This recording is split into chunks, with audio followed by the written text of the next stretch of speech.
Retired MI5 agent confesses on his deathbed, "I killed Princess Diana." An 80-year-old retired MI5 agent, John Hopkins, has made a series of astonishing confessions since he was released from a hospital in London on Wednesday, and he was told that he had weeks to live. Hopkins claims to have been involved in 23 assassinations for the British intelligence agency between 1973 and 1999, including Princess Diana. Trained as both a mechanical engineer and munitions expert, Mr. Hopkins claims he also has extensive experience of less conventional methods of inflicting death and destruction, including chemicals and poison.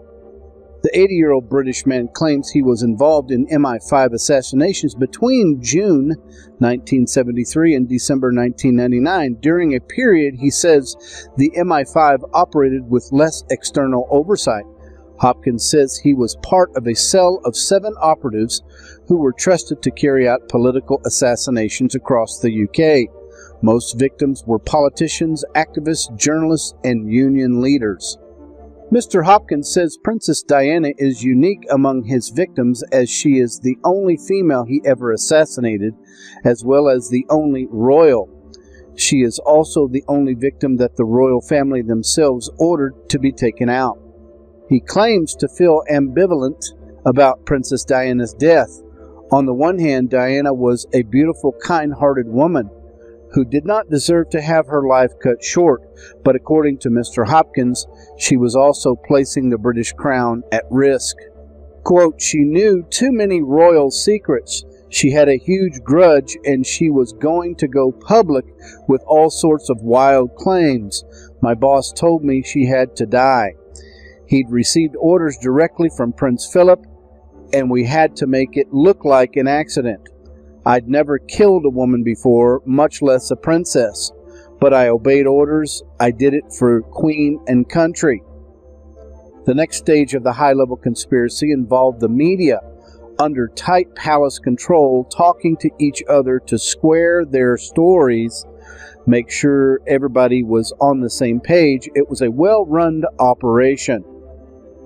British journalists all answer to editors who also answer to oligarchs who all want knighthoods from the crime family at Buckingham Palace. There is no free press in Britain.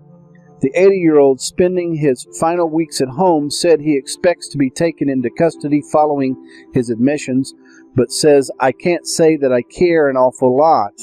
Hopkins explained that the investigation into the affair would take forever and would be very complicated because there were few written records around secret MI5 activities, and most of my colleagues are already dead. The most important witness in this case, Mr. Hopkins' boss, died of a heart attack in the early 2000s, and the alleged ringleader, Prince Philip, will never be charged with anything, of course. If Prince Philip ever let himself be analyzed by a psychiatrist, I'm sure he'd be diagnosed as psychopath. Asked why he didn't refuse the job or expose the plot at the time, he explained, "MI5 agents swear allegiance to the crown. We can't be impartial when it comes to the royal family. At best, I would have been done for treason. At worst, Philip would have designed a grisly fate for me." So it looks like this man, Mr. Hopkins, is confessing to Prince Diana's death. I guess it was him or her. Thank you for watching Culture Shock TV. I leave you a link below.